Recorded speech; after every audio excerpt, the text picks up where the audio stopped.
আল্লাহর ভালোবাসার পরীক্ষা যুগে যুগে সবাই দিয়ে আসছে। আল্লাহর ভালোবাসার পরীক্ষা যুগে যুগে দিয়ে অনেকেই সফল হয়ে গেছেন।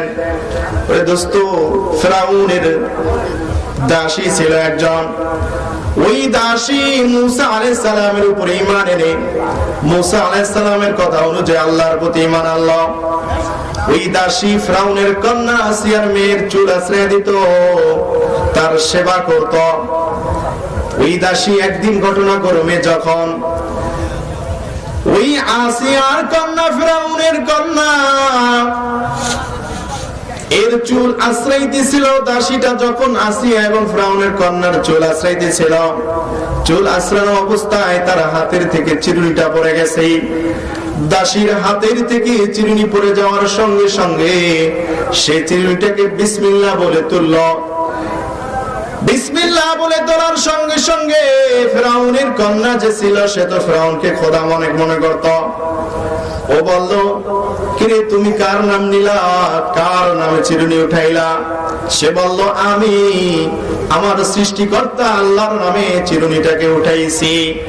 তখন ওই ফিরাউনের কন্যা বলল, তোমার ফিরাউন ছাড়া কোনো খোদা আসেনি? আবার ওই দাসী ডাক দিয়ে বলল, আমার খোদা তো সেই খোদা যেই খোদা ফিরাউনের খোদা। ফিরাউন তো সাধারণ একজন সৃষ্টি মানব, ফিরাউন তো সৃষ্টিকর্তা হতে পারে না। সুতরাং আমি ফিরাউনকে খোদা বলে মনে করি না। এই কথা যখন ছড়ায় গেল মহলের মধ্যে, রাজমহলের মধ্যে যখন ছড়ায় পড়ল, ফিরাউন দাসীকে ডাকলো।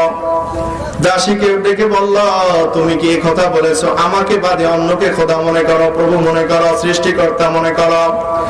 দাসী জবাব দিল, অবশ্যই আমি তোমাকে কখনই খোদা মনে করি না, তোমাকে প্রভু মনে করি না। ফিরাউন বলল, দেখো তোমার এর পরিণাম কিন্তু ভয়াবহ হবে, এখনো সময় আছে, তুমি আমাকে প্রভু বলে মনে করো।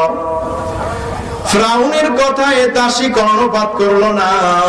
ফিরাউন দেখে দাসী কোন এই ধরনের চিন্তা তার মধ্যে আসে নাই, তার মতামত থেকে সে ফিরে আসতেছে না।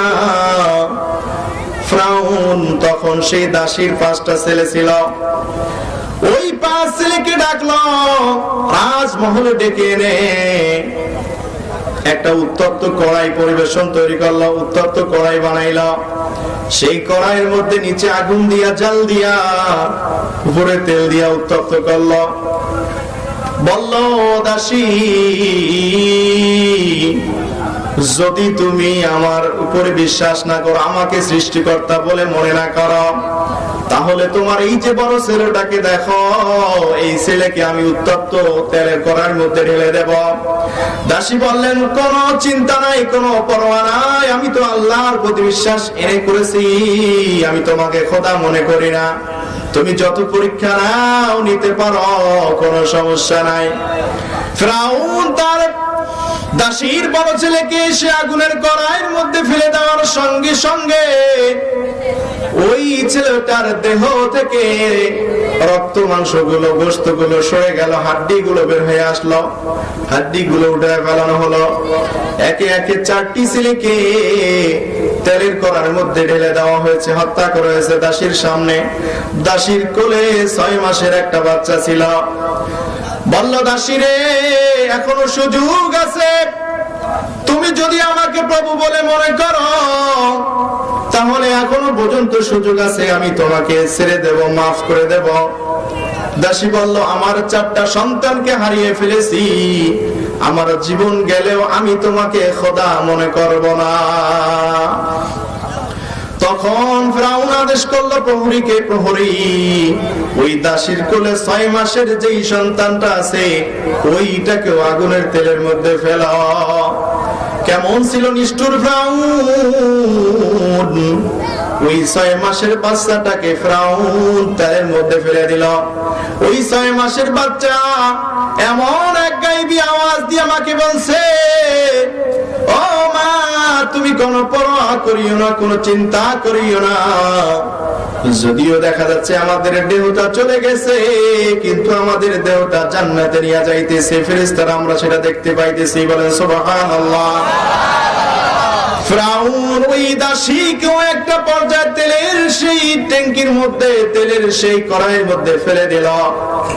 ওই দাসীর দেহের হাড্ডি গুলোকে এক জায়গায় দাফন করে রাখছে।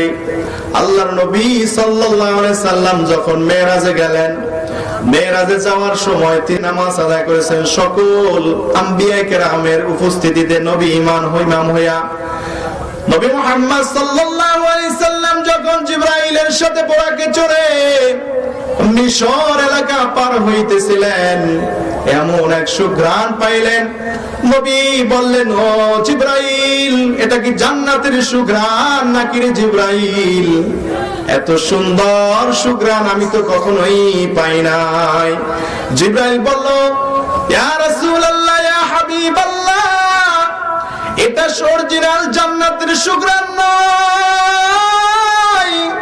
এটা তো ফিরাউনের দাসীর সেই কবরের থেকে জান্নাতি খুশবু বের হচ্ছে। ওই খুশবুর কারণে তামাম আবহাওয়াটা সুন্দর মোহিত হয়ে গেছে।